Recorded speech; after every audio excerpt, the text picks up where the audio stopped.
नमस्ते, मेरा नाम है अमित कुमार झा और आज बात करने जा रहे हैं कि पूर्व चीफ जस्टिस DY चंद्रचूड़ को लेकर इतना बड़ा खुलासा हो गया है जिसको जान के आपको लगेगा कि जस्टिस यशवंत वर्मा तो इस कांड के सामने कुछ नहीं है और कैसे चंद्रचूड़ पर CBI जांच बहुत जल्दी बैठने वाली है।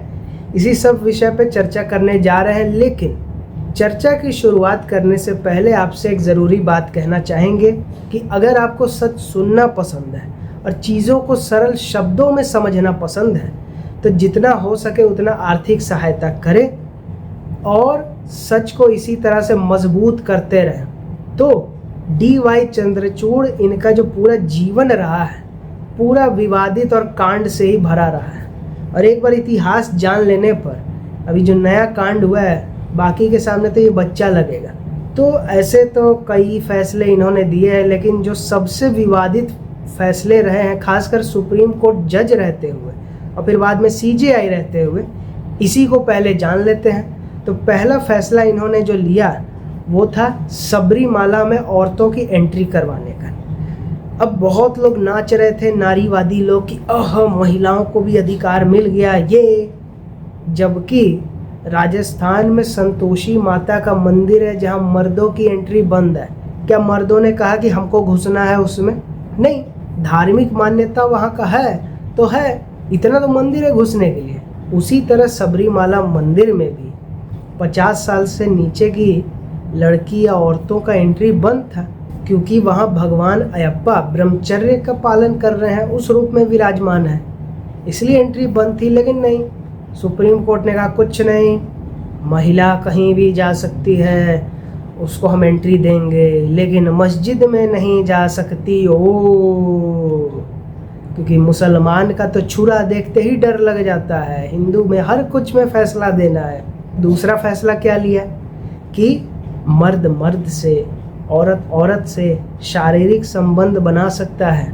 ये मनाही थी, सिर्फ कानूनी हिसाब से ही नहीं, किसी भी धर्म में इसे सही नहीं माना गया है, क्योंकि ये सब दिमागी रोग होता है।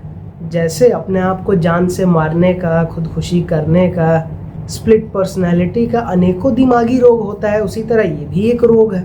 लेकिन नहीं, सुप्रीम कोर्ट ने कहा कुछ नहीं, जब पूरी दुनिया में ये है लागू, यहाँ क्यों नहीं होगा लागू? हम लोग तो और हार्वर्ड ऑक्सफोर्ड से पढ़ के आए हैं, यहाँ का कल्चर खत्म है, हम वहाँ का कल्चर मानेंगे। इसलिए सबको कर दिया लीगल, जिससे समाज को और ख़राब किया चंद्रचूड़ ने। और इस सभी में चंद्रचूड़ एक जज के रूप में थे। तो तीसरा क्या है? तीसरा है कि शादी के बाहर संबंध रखना धार्मिक रूप से भी, कानूनी रूप से भी मनाही थी इसकी, और करने पर सज़ा होता था। लेकिन चंद्रचूड़ ने कहा ये सब कुछ नहीं, औरतों की आज़ादी है, वो किसके साथ रहे नहीं रहे, क्या करे नहीं करे, सबकी सब आज़ादी है। तो इसको भी कर दिया ख़त्म। ये कानून था तो डर था कि कहीं कर लिए और पकड़ा गए तो इसी बहाने किसी का मन भी था तो नहीं करता था, क्योंकि कानून बनता क्यों है? ताकि मन में गलत विचार आए भी तो कानून उसका बना हुआ है तो डर के वो विचार वापस ले लें। लेकिन उसको हटा दिया और इसी वजह से अवैध संबंध बढ़ रहे हैं समाज में और इसीलिए तलाक भी बढ़ रहा है। लेकिन आज़ादी के मसीहा चंद्रचूड़ ही हैं। अब CJI बनने के बाद भी कुछ कांड कम नहीं हुआ, ये तो अभी ट्रेलर था, अभी पूरा पिक्चर तो है CJI बनने के बाद। तो CJI बनने के बाद एक बड़ा फैसला क्या लिया कि इलेक्टोरल बॉन्ड, ये सिस्टम को ही ख़त्म कर दिया। मोदी सरकार लाई क्यों थी कि भाई पता चले कि कौन किसको दे रहा है, ताकि कभी किसी पर जांच करना पड़े तो सबका नाम रहेगा तो आसानी रहेगा। लेकिन नहीं, सुप्रीम कोर्ट ने कह दिया कि आम जनता को जानना ज़रूरी है कि क्या क्या चीज़ें हुई। अरे आम जनता को क्या मतलब कौन किसको दे रहा है? आम जनता को सड़कें बन रहा है, स्कूल बन रहा है, ऑफिस बन रहा है, देश का नाम रोशन हो रहा है, इससे मतलब है कि कौन किसको दिया नहीं दिया इससे। लेकिन चंद्रचूड़ को बाकी इम्पोर्टेंट जो केस पेंडिंग है उससे कोई मतलब नहीं है। भाजपा ने बनाया कानून, हम खारिज करेंगे, कर दिया इलेक्टोरल बॉन्ड बंद।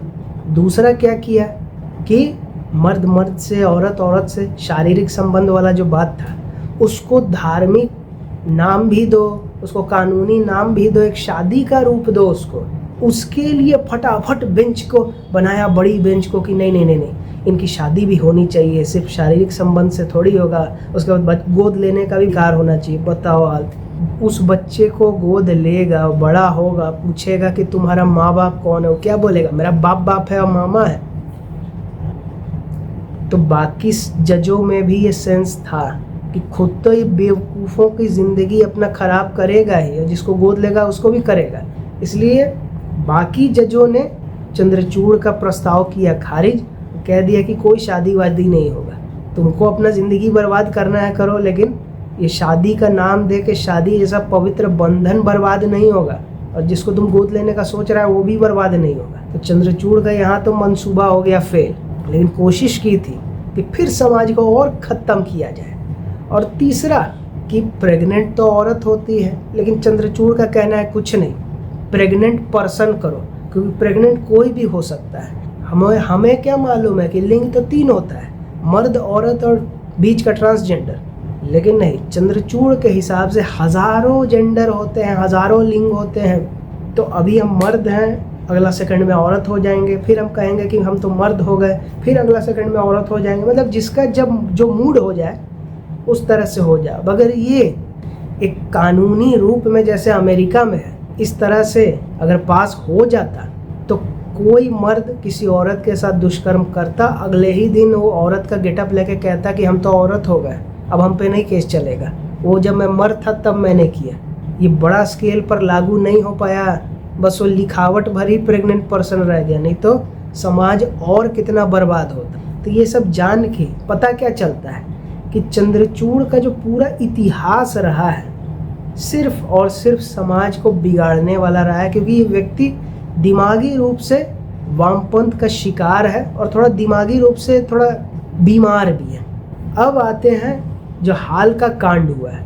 तो हाल का क्या कांड हुआ कि जस्टिस राकेश कुमार जो पटना हाई कोर्ट के जज थे, 2019 में इन्होंने भ्रष्टाचार के एक मामले के खिलाफ बड़ा फैसला दिया था, जिससे कोलिजियम इतना डर गया था कि इनका ट्रांसफ़र फटाफट आंध्र प्रदेश के हाई कोर्ट में कर दिया, कि इतना भय हो गया था कि कहीं और ज़्यादा सुनवाई करने लगे तो और क्या क्या खतरा पनप जाएगा। उन्होंने राष्ट्रपति को चिट्ठी लिखा 2024 में, चंद्रचूड़ के 2 दिन पहले रिटायरमेंट से, और उसमें क्या लिखा, जुलाई 1, 2023 में जब गर्मियों की छुट्टियां थी, न्यायालयों की बहुत रेयर केसेस की सुनवाई होती है, और 2 दिन बाद से सोमवार होता, गर्मियों की छुट्टियां भी खत्म होती, लेकिन उसका इंतज़ार नहीं किया सोमवार का। गर्मी के छुट्टियों में ही तीस्ता सीतलवाड़ का, कौन तीस्ता सीतलवाड़, जिसने प्रधानमंत्री मोदी और बाकी और जो गुजरात के ऑफिसर बाकी और लोग थे उनको फर्जी गवाह और फर्जी सबूत खड़ा करके दंगों की साजिश में शामिल होने का आरोप लगाने की कोशिश में थी वो, लेकिन जो कोशिश कामयाब नहीं हो पाई, और इसी फर्जीवाड़े में लोअर कोर्ट ने उसका बेल रिजेक्ट किया, हाई कोर्ट ने किया, और 1 जुलाई को हाई कोर्ट ने बेल रिजेक्ट किया, तुरंत गई वो सुप्रीम कोर्ट उसी दिन, और उसी दिन CJI जो कि एक कल्चरल प्रोग्राम में बैठे हुए थे, वहीं से आदेश दिया कि 2 जजों का बेंच बैठाओ, जल्दी बेल दो। लेकिन एक जज ने कहा बेल देंगे, एक ने कहा नहीं बेल देंगे। तो उन 2 जजों ने कहा कि बड़ी बेंच को हम रेफ़र करेंगे, CJI को। फिर फ़ोन आया उसी कार्यक्रम में जो वो कल्चरल प्रोग्राम में बैठे हुए थे, तो कहा नहीं नहीं नहीं, बेल तो हम आज ही दिलवा के रहेंगे। तो 3 जज की बेंच बैठाई, तो उसमें 2-1 से फैसला हो गया कि तीस्ता सीतलवाड़ को बेल मिलेगा। मतलब उसी दिन गुजरात हाई कोर्ट से रद्द हुआ, उसी दिन भागी सुप्रीम कोर्ट, और उसी दिन 2-2 बेंच बैठा, एक छोटा दिन में एक बड़ा शाम में। और CJI मस्त प्रोग्राम देख रहे थे, और सोमवार को ही कोर्ट खुलता। तो ये गर्मी की छुट्टियों में इतना सुनने का उसी दिन क्या जल्दी था 2-2 बेंच बैठाने का? सवाल उठता है कहीं कुछ लेन देन तो नहीं हुआ। इसी सवाल को राकेश कुमार ने भी जो राष्ट्रपति को चिट्ठी लिखी उसमें लिखा कि जजमेंट पे सवाल नहीं उठाएंगे जो बेल दिया, लेकिन ये 2 बेंच बैठाया एक ही दिन, वो भी गर्मी की छुट्टियों में, क्यों? कहीं इसके पीछे भ्रष्टाचार तो नहीं है? इसके लिए CBI जांच होना ज़रूरी है। अब क्योंकि वो CJI रह चुके हैं तो तुरंत FIR कहीं पुलिस स्टेशन में जाके उस तरह से तो होगा नहीं, बड़ा पद बड़ा प्रोटोकॉल, तो राष्ट्रपति ने कानून मंत्रालय को भेजा कि पता लगे कि कैसे क्या आगे कार्यक्रम बढ़ाना है। तो काफ़ी दिन से कानून मंत्रालय में लटका हुआ था मामला, लेकिन जैसे ये सुप्रीम कोर्ट का हालिया कार्यक्रम है, वक्फ पे रोक लगा देना कई प्रावधानों पर, फिर जिस तरह से राष्ट्रपति और राज्यपालों का पावर कंट्रोल किया, और निशिकांत दुबे ने जो कड़ा बयान दिया सुप्रीम कोर्ट के खिलाफ, उसको लेके कई लोगों ने अवमानना का याचिका दायर किया कि इस पे अवमानना का केस चलाओ, कंटेम्प्ट का केस चलाओ। सुप्रीम कोर्ट ने कहा हाँ ठीक है, सुनवाई अब शुरू करते हैं। जैसे सरकार को लगा कि अरे ये तो हमारे एक सांसद जिसने सच बोला और शायद हमारे ही कहने पर बोला तो इस पे कंटेम्प्ट चलाएगा, तो उसको हैसियत दिखाना पड़ेगा।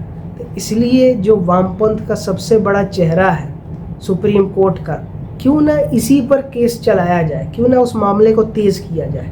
तो कानून मंत्रालय से अब कार्मिक विभाग में भेज दिया गया। जैसे वो एक बार अपना कानूनी राय मशवरा कर लेगा कि हाँ केस चलाने लायक है, तो वापस राष्ट्रपति को चिट्ठी भेजेगा, और जैसे राष्ट्रपति का साइन हुआ कि सीबीआई केस चंद्रचूड़ पे होना शुरू। मतलब इधर से सुप्रीम कोर्ट दबाव बना रहा है सरकार पे कि कंटेम्प्ट का केस चलाएंगे तुम्हारे सांसद पे, इधर सरकार जो सुप्रीम कोर्ट का अभी हाल के कई सालों में सबसे बड़ा चेहरा रहा है, वामपंथ का सबसे बड़ा चेहरा रहा है डीवाई चंद्रचूड़, उस पे सीबीआई केस चलाएगा।